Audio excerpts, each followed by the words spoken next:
So I wanted to talk about the time that Tony the Tiger was driven off of Twitter by unbelievably horny furries. Brilliant. I guess for anyone who doesn't know what a furry is, Sadly, I do. yeah, Sadly, I do know what a furry is. So yeah, a furry. I don't have the actual like dictionary definition, but it's someone who's attracted to animals, and usually not like an actual animal. Like they don't actually want to go out and fuck. That's what I was going to say. Dogs and stuff. Not bestiality. No, it's not bestiality. It's usually they like sort of personified animals and stuff like that. So if you see like a cartoon of like a animal human hybrid or something like that. I'm trying to think of like an example. Like Jessica Rabbit. Yeah, like Jessica Rabbit. But Jessica Rabbit is generically hot. Jessica Rabbit. Was Jessica Rabbit actually a rabbit? Yeah. But like she just looks insanely hot. Like it's just an insanely hot drawing of like a woman.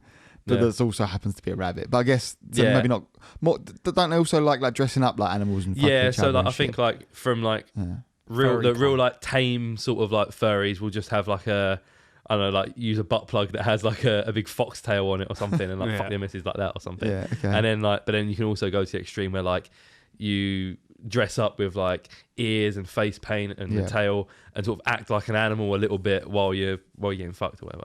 So that's what a furry is. There's a great All Gas No Breaks.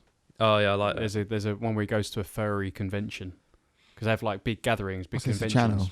Yeah, it's a YouTube channel of a guy who just interviews people at different events. He's done one at Burning Man and NASCAR rallies and stuff like that. And one of them he's at a furry convention. Yeah, the porn convention's great. Yeah, but he's just at this porn convention, and he's just like a pretty normal looking dude. Like maybe he's putting on a bit of a character where he's like a bit uncomfortable, but it's just great. Yeah, but the furry one is just bizarre. Yeah, it's just insane. Yeah, so.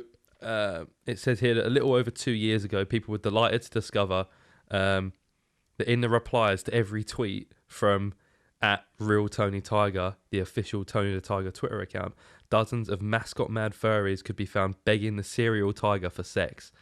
So he's actually been like driven off Twitter now. So there isn't a Tony the Tiger Twitter because of all these furries just being so explicit in the replies.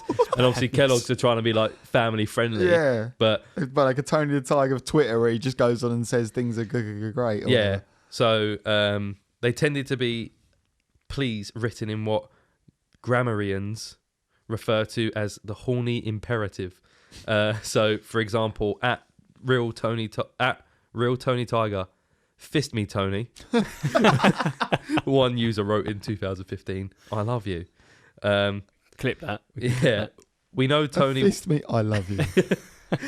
We know Tony wasn't a fan of his more adult-orientated followers. In 2016, Tony started blocking accounts for their lusty replies.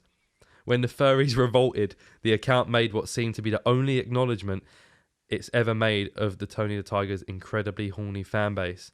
And Tony tweeted, I'm all for showing your stripes, feathers, etc. But let's keep things great and family friendly if you could. Cubs could be watching. Yeah, and then eventually that's one marketing. Being someone in the marketing department trying to go, oh, do we address this? Fuck. So and then eventually the @RealTonyTiger Twitter account disappeared. So you go to that URL and it's not there anymore.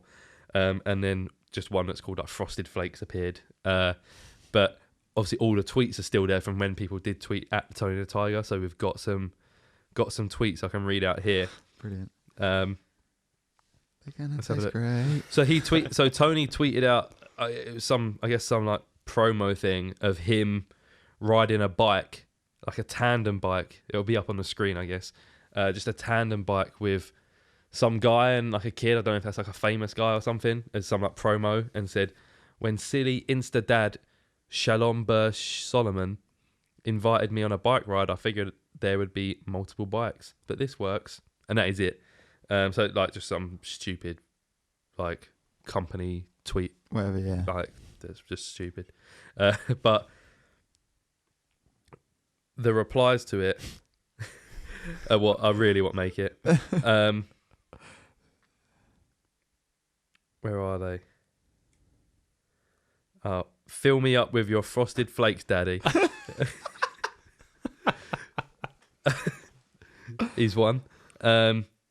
Tony, please put your whiskers in my arse. Fucking hell. Hey, Mr. Tony the Tiger, are your flakes frosted? Just want to suck your dick, please. Just cut to the chase, that one, didn't they? Fucking hell. Tony, I don't need your flakes. I just want your delicious love, your milk and sweet frosting inside my mouth. Could you please do that for me, Daddy? That'd be great. Jesus. And then, these are the replies to the ones of him riding the bike. Would you invite me, Daddy, on a bike ride and teach me how to ride you? Oh, Jesus. Can you show me how to ride on you? Of course they yeah. Those thighs, that sweet booty snap. I want to yiff it all off. And then someone just photoshopped a photo of Tony the Tiger's head onto like a bodybuilder, but like really poorly. That'll be up on the screen. But yeah, it's just like a box like Tony the Tiger's head. Frost my ass, Daddy. Yeah, I'm not sure photoshopping is the correct term for what they did there. Yeah. I don't imagine they did that in Photoshop. No, definitely not. That's pretty much it. That's all I really wanted to talk about. Yeah, so he eventually just obviously like didn't acknowledge it. A bunch of furries kept getting blocked, and there's a lot of accounts of him being like, "I can't believe he blocked me, Daddy. Please unblock me," and all this kind of stuff. Fuck. And then eventually, like the Tony the Tiger account, just after tweeting "Let's be family friendly," they obviously didn't, and like that's gonna work. And, like, could you imagine if everyone's like, "Okay, fair enough, all right, fair enough." Is there a Tony the Tiger like after dark account? Yeah, like maybe. Because that was the real Tony the Tiger. Is there another Tony the Tiger that's like come here, I'm going to stick my frosted flakes all over your fucking face? I wouldn't be surprised like a role playing thing. Yeah, it must be. And he DMs him actually, like. Yeah. So there's like a frosted flakes one, and there was like an uproar. There was a whole thing because obviously everyone was like, "Where's the Tony the Tiger account gone?" And then people were saying it didn't ever exist. Like it was like a Mandela effect type thing, and everyone was like, "It didn't exist. You're all just making it up." Like, look, there's no Tony the Tiger account. And then like someone dug up proof, like old screenshots. Like someone who was a big Tony the Tiger fan, like dug up screenshots of his like tweets with Tony, and look, it did exist. Like, you know, it's gone.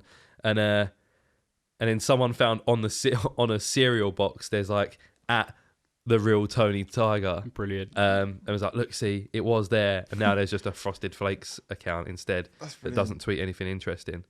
But I'd love to have seen like the emails going around that marketing team as that was all going on. Do we do it? Yeah. That would have been great. Do you reckon, right, that this phenomena of knocking one out over Tony the Tiger, which I'm assuming is what they do, did this exist before the internet? Like, was there someone with just a fucking cereal box in the toilet? Well, I think furries is an internet. Because it's sort of internet phenomenon. Is it sort of thing where because they've already been doing it a little bit, and then when the internet started becoming a thing, they find each other. I know it happened with a lot of stuff, but like it's like a subculture that's evolved. But is it evolved purely because one person's gone? You know what? Actually, I might be. Yeah. Well, it began on like a forum, didn't it? Probably. Well, I imagine people forever have probably always had that little thing, or ever since humanoid like cartoon things animals had been a thing. Someone's probably been like, oh, you know what? But it's probably always one of those things that like you couldn't talk about. Like I couldn't be like, you know that. You didn't find the other guy. You know, Crash Bandicoot, man. Like, trying to like whatever animal he is. Or like sort of just chatting with other people, being like, oh, you know, when you just like eating your cereal and you just get a massive hard on. So obviously you have to go knock one out quickly over Tony the Tiger. You know when you're doing that and everyone looks at you like, but I think once people go onto the internet and see someone else like me, and obviously everyone congregates, and then it might for some people it might trigger something like they might not have ever actively thought about it, but there was something right in the back of their brain that's like, oh yeah, you know what, I could get into that, or like, and sort of like, or maybe experimenting a bit and being like, yeah, I do quite like that. So it's in the very darkest recess of their mind, they just hear a slight "frost me, Daddy." It's gonna be great. Do you remember that advert? They're gonna taste great. Yeah, I was gonna say about that kid. Is that true? It's a classic. No, it's one of those bullshit internet rumors. I think that he like killed himself because he got bullied after It's Gonna Taste Great. Yeah. Thing, and I think I've read up on it, like, and it was like he didn't really. It's not true. He just like, but I can't believe that he would have got fucking rinsed for it, wouldn't he? Though? Yeah. Like, Because we had a kid at our school who was actually on Dig It. Right. And he was actually like a sort of like kind of. It was like in a couple of years above us, but he was sort of like one of the slightly harder kids. And he was like a presenter on Dig It.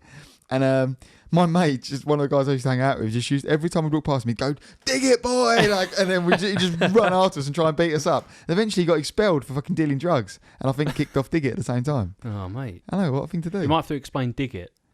Oh yeah, Tom's sitting looking at us like, what the fuck? Yeah. It was like Saturday morning television, which also we might need to explain. There used to be this thing called a TV. You know that thing that you plug your like streaming services into, right? Oh yeah. They used to broadcast shows on that, and you can only watch them at a certain time. So a prime,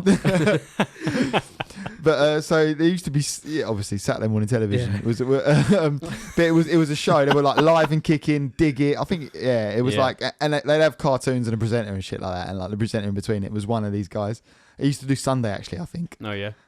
That's not the prime slot, is it? That's not the prime slot. But if he got a bit of jib from... that's not Saturday morning TV. No, it's not actually. Right, I'll tell you back. But if he got a bit of jibbing from us, took like little pricks in the ears below, They're Going to Taste Great boy got fucking ruined, didn't he? Absolutely. Yeah, I'm sure I read an interview with him. Maybe Vice did an interview with him. Really? I'm Going to Taste Great. Frosties guy. They're Going to Taste Great guy. Yeah. I want to call back on that, please. I want to know about what happened to They're Going to Taste Great. Great lad. Episode. Yeah. So the writer of this article did email Kellogg's for their comment on their decision to change their Twitter handle. That's some good integrity there. Better than George ever does. Yeah, they didn't reply, but then they did put a public statement out there saying, they did reply, but they said, "Thanks for reaching out."